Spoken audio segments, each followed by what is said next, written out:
انسان کی بات کا دوسرے پر بڑا اثر ہوتا ہے، لیکن اس کی بات کے ساتھ ساتھ اس کے لہجے کا بھی بڑا اثر ہوتا ہے۔ کھانے کا بھی بڑا اثر ہے، لیکن کھانا آپ کس برتن میں رکھ کے دے رہے ہیں اس کا بھی بڑا اثر ہے۔ آپ نے کھانا کس طرح سجایا ہے، کس جگہ کسی کو بٹھایا ہے، اس کا بھی بہت زیادہ اثر ہے۔ اسلام یہ کہتا ہے کہ آپ کا جو لب و لہجہ ہے وہ ہمیشہ اچھے اخلاق والا ہونا چاہیے۔ لہجے جو ہوتے ہیں نا، لہجے، لب و لہجہ، وہ بڑی تاثیر رکھتا ہے، بڑا اثر رکھتا ہے۔ چھوٹا سا بچہ ہوتا ہے، دودھ پیتا ہے، ابھی نونہال بچہ ہے، چھوٹا سا، ابھی اسے پتہ نہیں ہے کہ کون سی بات کا کیا معنی ہے۔ اسی بچے کے آپ نے گال پہ محبت کے ساتھ ہاتھ پھیرا تو وہ ہنس دیتا ہے، لیکن اگر آپ غصے کے ساتھ اس کی گال پہ ہاتھ لگاتے ہیں تو وہ رو دیتا ہے۔ آپ میری بات کو سمجھیں گے، ابھی اس کو لفظوں کے مفاہیم کا نہیں پتا، معانی سے ابھی وہ آگاہ نہیں ہے، معنی نہیں جانتا، پر آپ نے کس لہجے کے ساتھ اس سے پیار کیا یہ اسے پتا ہے۔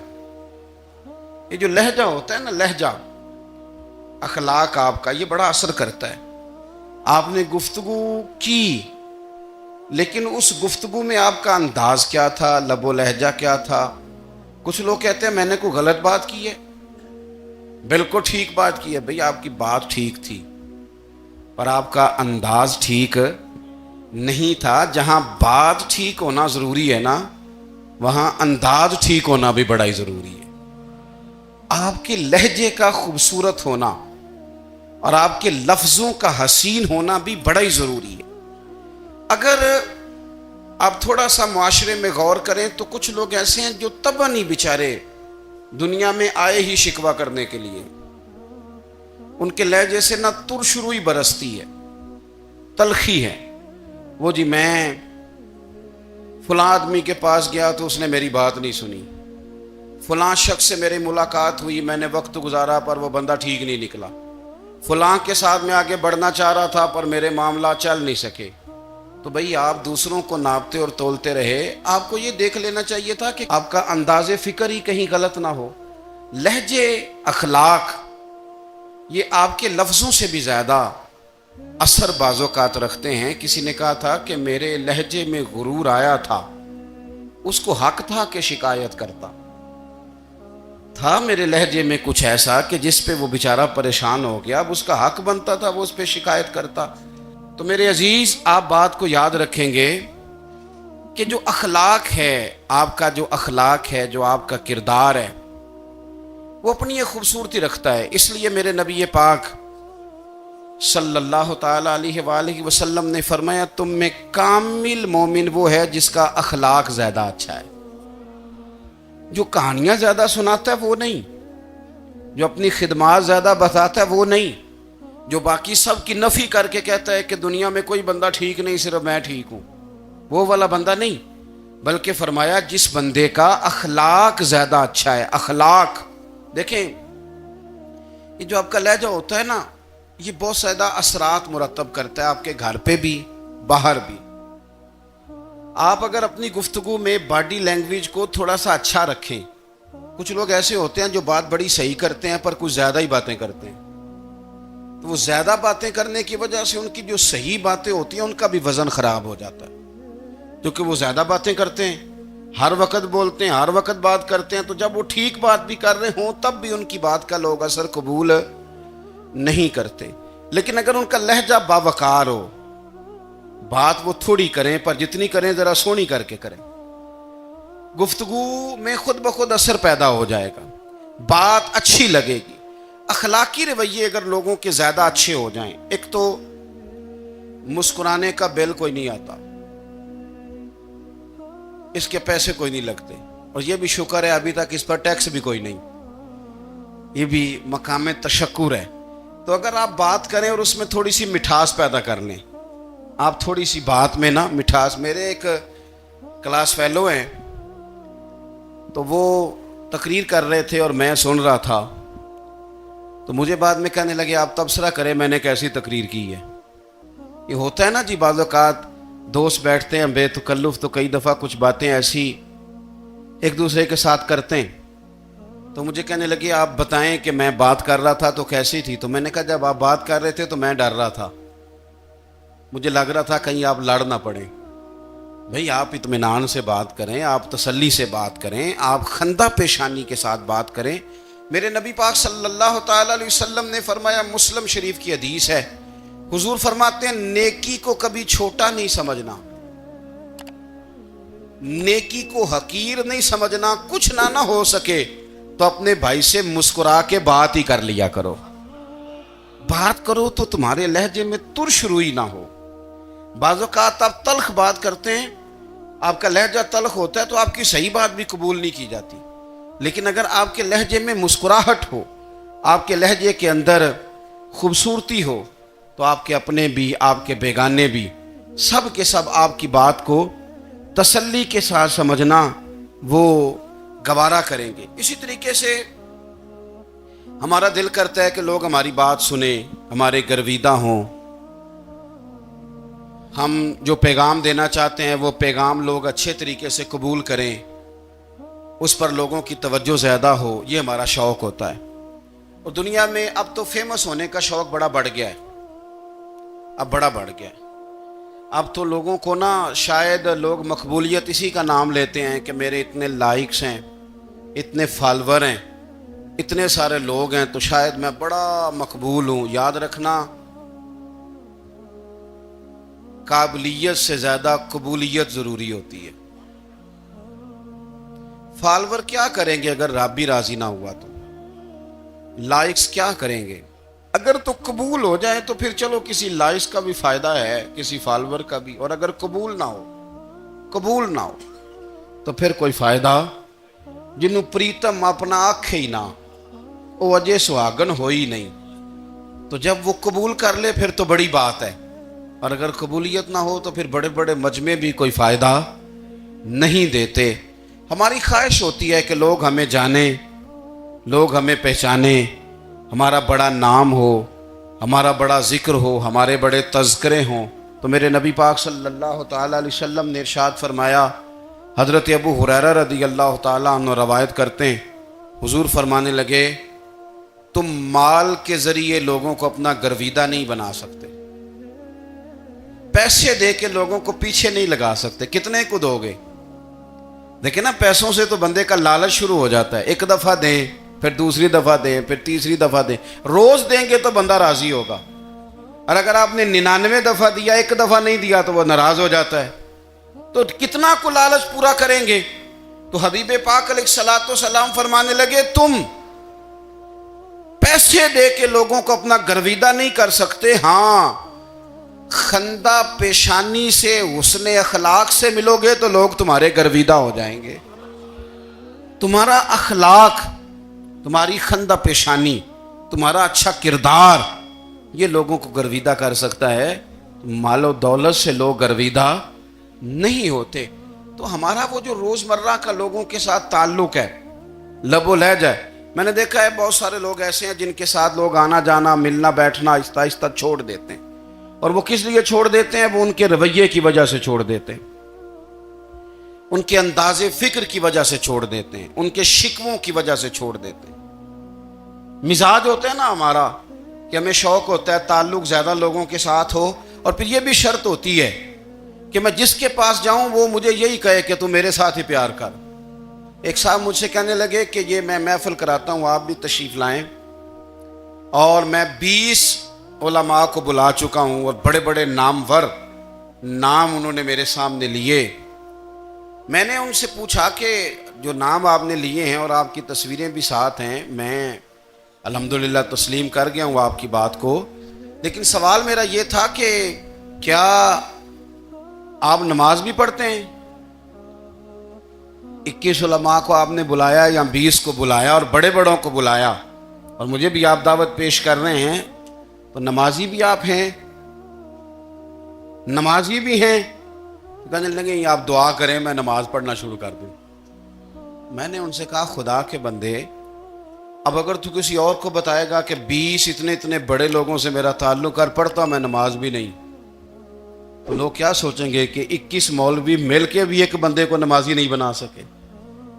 تو آپ اپنے لب و لہجے سے صرف باتوں سے گرویدہ کسی کو کر لیں گے. آپ یہ دیکھیں کہ اخلاق کس طرح کا ہے، لہجہ کس طرح کا ہے، آپ کے بات کرنے کا انداز کتنا حسین ہے، اس لفظ کے اندر حسن کتنا زیادہ ہے. نبی پاک صلی اللہ علیہ وسلم بھی تبلیغ فرماتے، ہم بھی تبلیغ کرتے ہیں. میں اور آپ جب تبلیغ کرتے ہیں تو اس تبلیغ کے اندر شکوہ ہوتا ہے اور تنقید ہوتی ہے، اور بعض جگہ میں نے یہ بھی دیکھا ہے کہ طنز ہوتا ہے. طنز، ہم دوسرے کو دین کی دعوت رہے ہیں، لیکن ہمارے لب و لہجے سے طنز اور ترش روئی چھلکتی ہے. تو دولت کے پیچھے لگ گیا ہے، تو بالکل جاہل ہے، تو بالکل تیرے خاندان میں سے بھی کوئی نہیں ادھر آتا. آپ طنز کر رہے ہیں، آپ دعوت دین نہیں دے رہے. دعوت دین تو گلدستے میں رکھ کے پیش کی جاتی ہے. اس کی تو ایک خوبصورتی ہے، اس کا تو ایک حسن ہے، اس کی تو اپنی ایک جاذبیت ہے، اس کی اپنی ایک نورانیت ہے. صحابہ کرام علیہم رضوان فرماتے ہیں کہ حضرت سعد بن معاذ رضی اللہ تعالیٰ عنہ کا جنازہ تھا. اللہ کے پیارے محبوب صلی اللہ تعالیٰ علیہ وسلم نے جنازے کی امامت فرمائی، اور جنازے کی امامت کے بعد ابھی نہ قبر کے تیار ہونے میں کچھ ٹائم باقی تھا. تو حضور زمین پہ تشریف فرما ہوئے، لوگ قبر کی تیاری میں ہیں. بعض اوقات ہوتا ہے نا ابھی قبر نہیں تیار ہوئی، تو کہتے ہیں کہ لکڑی کے ساتھ حضور نے زمین کریدنی شروع کر دی، اور دیر تک حضور نے چہرہ نور کو زمین کی طرف جھکائے رکھا، گویا زمین شرف دیدار حاصل کرتی رہی. دیر تک چہرہ نور جھکا رہا زمین کی جانب، حضور نے رخ نور کو پھیر لیا. صحابہ کہتے ہیں کہ ہم نہ بڑے، جب حضور ہمارے قریب ہوتے تھے تو ہمارا خیال ہوتا تھا کہ رحمت کی برکھا ہے، اپنے اپنے حصے کا کرم اڈیل لے اپنے اوپر. فرماتے ہیں منتظر تھے کہ حضور کب ہماری طرف رخ انور پھیریں اور ہم کریم سے کوئی بات سن سکیں. ارشاد فرماتے ہیں کہ ہم بڑے شدید منتظر تھے. دیر کے بعد نبی پاک علیہ الصلوۃ والسلام نے چہرہ انور اٹھایا، دیر کے بعد چہرہ انور اٹھایا. یہ دیکھیں تبلیغ ہو رہی ہے، اور جب حضور نے چہرہ انور اٹھایا تو آنکھوں میں آنسو تھے، رو رہے تھے. اور 3 دفعہ حضور نے فرمایا، کیونکہ قبر تیار ہو رہی تھی، 3 دفعہ نبی کریم نے فرمایا لوگو قبر آخرت کی منزلوں میں سے پہلی منزل ہے، اس کی تیاری کر لو، اس کی تیاری کر لو، اس کی تیاری کر لو. 3 دفعہ حضور نے یہ جملے دہرائے. کیوں؟ ایک میں تبلیغ کرتا ہوں پر اس میں نہ درد ہے، نہ رونا ہے، نہ وہ لب و لہجہ ہے. ایک حضور دعوت دے رہے ہیں قبر کی تیاری کی، لیکن اس میں آنسو ہیں، اس میں خاص رغبت ہے غلاموں کے لیے. تو اپنی زندگی کے اندر جو ہمارا انداز تکلم ہے، ہمارا انداز گفتگو ہے، میں کہا کرتا ہوں کہ ہم نا دین کے لیے جب کلام کر رہے ہوتے ہیں تو شدت ہوتی ہے ہمارے جملوں کے اندر. بعض مقامات شدت کے ہوتے ہیں، آپ جہاد کی بات کر رہے ہیں، ناموس رسالت کی بات کر رہے ہیں، تو کسی جگہ آپ کے لب و لہجے کے اندر شدت کا ہو جانا برا نہیں ہے، بلکہ وہ اچھا ہے. لیکن میرے عزیز ہر وقت ہی کچھ لوگ تلخ ہیں، انہیں کسی وقت بھی آپ ان سے ملاقات کر لیں وہ لوگ آپ کو پریشان ہی نظر آئیں گے. حضرت سیدنا عبداللہ ابن عمر رضی اللہ تعالیٰ عنہ روایت کرتے ہیں کہ نبی پاک صلی اللہ تعالیٰ علیہ وآلہ وسلم نے ارشاد فرمایا کہ جنت میں ایسے بھی کمرے ہوں گے، جنت میں کچھ ایسے کمرے، کچھ ایسے مکانات بھی ہوں گے کہ باہر کھڑے ہوں گے تو اندر نظر آئے گا، اور اندر کھڑے ہوں گے تو باہر نظر آئے گا. یعنی ایک تو تم آئینے لگاتے ہو نا، وہ دیواریں اتنی شفاف ہوں گی کہ اندر باہر سے ان کا حسن دکھائی دے گا. حضرت سیدنا مالک اشعری رضی اللہ تعالیٰ عنہ بیٹھے تھے، کہتے ہیں میں نے فوراً عرض کی حضور وہ ملیں گے کس کو؟ وہ جو اتنے حسین گھر ہوں گے کہ دیواریں ہی شیشے کی محسوس ہوں گی، اندر باہر سے حسن کے جلوے دکھائی دیں گے، حضور وہ ملیں گے کسے؟ تو اللہ کے پیارے محبوب علیہ السلام نے فرمایا وہ اس کو ملیں گے جو گفتگو اچھی کرے گا،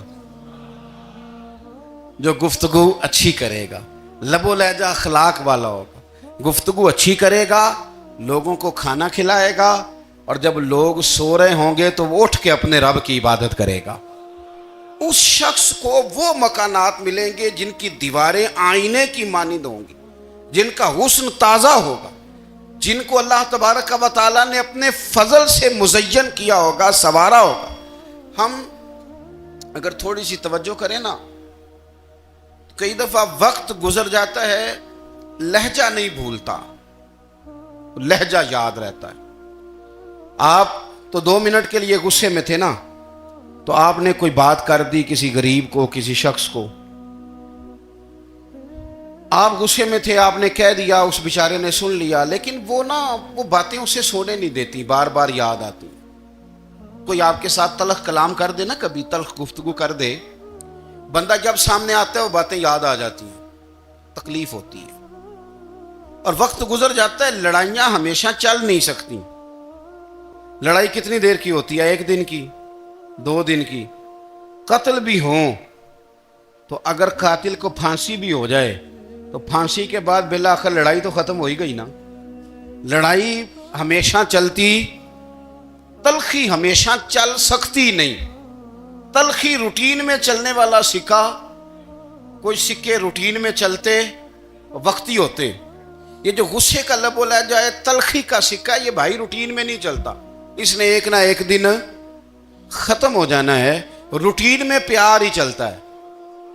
حضرت جابر ابن عبداللہ کہتے ہیں حضور پہلے دن مدینہ منورہ آئے، میں زیارت کے لیے گیا تو میں نے مسکراتے دیکھا.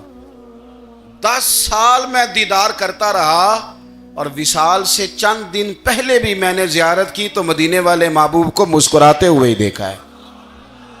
یہ جو آپ کا لب و لہجہ ہے نا، اخلاق والا، حسن والا، مسکرانے والا، یہ لب و لہجہ نا ذرا لمبا چلتا ہے.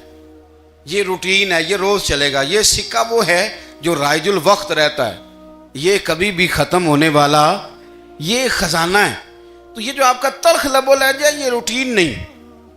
عارف رومی رحمۃ اللہ علیہ فرماتے ہیں کہ مثال دینے کے لیے بات سمجھاتے ہیں. فرماتے ہیں ایک شخص جنگل میں لکڑیاں کاٹنے جایا کرتا تھا تو شیر سے دوستی ہو گئی، یعنی ڈائریکٹ بادشاہ سے دوستی ہو گئی.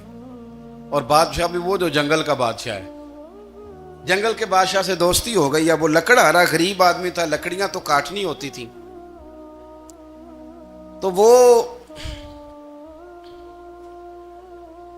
جنگل کا بادشاہ اعلان کر دیتا جانوروں کو کہ میرا دوست آیا، ایک تو کوئی تنگ نہ کرے، اور دوسرا یہ کہ سب لوگ مل کے اس کے ساتھ تعاون کریں.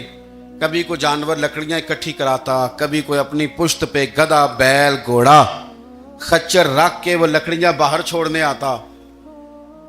تو اب اس کی بڑی دھوم مچ گئی جنگل کے اندر. لکڑہارا مزدور تھا، وہ بادشاہ سے دوستی کر کے بادشاہ ہی بن گیا. وہ گھر آ کے نا بیوی کو اکثر بتاتا کہ میرا ایک دوست ہے، میں جاتا ہوں تو ساری پہلے ہی مخلوق کھڑی ہوتی ہے میرے استقبال کے لیے. دوستی جو بڑے سے ہو گئی ہے. بنا ہے شاہ کا مصاحب تو پھر ہے اتراتا، وگرنہ شہر میں غالب کی آبرو کیا ہے.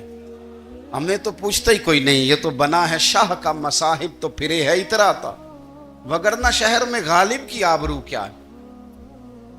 تو وہ لوگوں کو بتاتا، بیوی کو بھی بتاتا دوست ہے. تو بیوی کہنے لگی اتنی تو تعریفیں کرتا، یہ نہیں بتایا کہ وہ جنگل کا شیر ہے، بس نیرا دوست بتا دیا. بیوی کہنے لگ گئی کہ تو اتنا جو اس کا ذکر کرتا ہے تو کسی دن بلا نا، بلا کسی دن تاکہ اس کی دعوت کریں. اب اس نے پھر نہ اس کو پردے میں رکھا. کیا کہتے ہیں آج کل، سرپرائز دینا ہے. مگر سرپرائز دینا ہے جی، پردے میں رکھا کہ وہ شیر ہے. تو وہ بلا لیا گھر. اب اس کے لیے کچا گوشت، ظاہر ہے شیر نے کچا گوشت کھانا تھا. وہ کہنے لگی پکانا کس طرح کا ہے؟ وہ کہنے لگا جب وہ آئے گا پھر بتاؤں گا. اب وہ کچا گوشت 2-3 بکرے ذبح کر کے ڈال دیے. وہ آ گیا شیر. عارف رومی کہتے ہیں جب وہ آیا نا تو اس کی بیوی نے دیکھا تو اس نے ایک سخت جملہ کہہ دیا. کہنے لگی اوہو، میں سمجھی تھی پتہ نہیں کون ہے، اس طرح کے درندے تیرے یار ہیں، کتے بلے دوست بنائے ہوئے ہیں. یہ کیا بات ہوئی؟ خیر وہ شیر نے سن لیا، گوشت کھایا، وہ چلا گیا. اگلے دن لکڑہارا لکڑیاں کاٹنے گیا تو شیر نے ملاقات کرتے ہی لکڑہارے سے کہا کہ یہ نا کلاڑی اٹھا اور میری پشت پہ نا ایک زخم کر دے. اس نے کہا نہیں میں یہ کام نہیں کرتا، تو میرا دوست ہے. اس نے کہا سن بھائی، میں نے پیار سے کہا ہے تو مان جا، ورنہ میں ہوں شیر، میں نے تجھ سے منوا ہی لینا ہے. میں کوئی تکلیف دوں گا مناسب نہیں، تو کر. اس نے کلاڑی اٹھائی اور اس کی پشت پہ ایک زور سے زخم لگا دیا، خون بہنے لگا۔ اس نے کہا تو نے آج کے بعد آنا ہے، لکڑیاں کاٹنی ہے، تجھے کوئی کچھ نہیں کہے گا، بس یہ ایک حکمت تھی جو میں نے کیا ہے۔ قصہ مختصر، وہ آتا رہا، لکڑیاں ملتی رہیں، خدمت بھی ہوتی رہی، 6-8 ماہ گزر گئے۔ ایک دن شیر اس سے کہنے لگا یہ میرے ذرا بال اٹھا کے دیکھ، وہ جو تو نے زخم لگایا تھا وہ کہاں پہ ہے؟ اس نے وہ بال اٹھا کے دیکھا تو زخم ملا ہی نہیں، کئی جگہ پہ ٹٹولا کا یار یہاں تھا یہاں تھا یہاں تھا۔ شیر نے پھر کیا کمال ہی جملہ کہا، اس نے کہا کہ وہ جو کلاڑی کا زخم تو نے لگایا تھا نا وہ مکمل ہو گیا، لیکن تیری بیوی کا جو لہجہ تھا اور اس کی جو تلخی تھی وہ آج تک میرے ذہن میں موجود ہے، وہ ابھی بھی مجھے تکلیف دیتی ہے۔ تو بات سوچتا ہوں مجھے اس نے درندہ کہا، اس نے میرے بارے میں اتنے کچے اور کمزور اور سخت جملے کہے، تو وہ بات مجھے بھولتی، وہ آج بھی میرے ذہن میں اسی طرح گونجتی ہے۔ تلخ جملے جو اس نے کہے اور خوفناک جو انداز اس نے اختیار کیا، وہ بات مجھے کبھی بھی بھولتی۔ تو آپ کے لفظ لوگوں کو بھول جاتے ہیں پر لہجہ یاد رہتا ہے اگر ہم اپنے لہجے پر تھوڑی توجہ ہی کر لیں۔ کچھ لوگ کہتے ہیں جی میرا جی روٹین ہی یہ ہے بات کرنے کی، تو یہ یاد رکھنا کسی وقت ایسا بھی ہوتا ہے کہ شیر کو سوا شیر مل جاتا ہے، پھر ایسا نہ ہو کہ آپ کی تلخی کی جواب میں کوئی اس طرح کی تلخی ہو کہ پھر آپ اس کو کبھی بھلا نہ سکیں۔ ہمارے ہاں نا یہ دور تیزیاں دکھانے کا دور ہے، کچھ لوگ ضرورت سے زیادہ تیزی دکھانے کی کوشش کرتے ہیں، ان بیچاروں کا کبھی کبھی اتنا سخت نقصان ہوتا ہے کہ ان کو ان سے بھی کئی گنا تیز بندہ مل جاتا ہے، وہ کسی ایسی جگہ جا کے بیچارے الجھ جاتے ہیں جہاں سے واپسی کا راستہ نظر نہیں آتا۔ حضرت حانی رضی اللہ تعالیٰ عنہ اپنی قوم کے ایک وفد کے ساتھ نبی پاک صلی اللہ علیہ وسلم کی بارگاہ میں حاضر ہوئے۔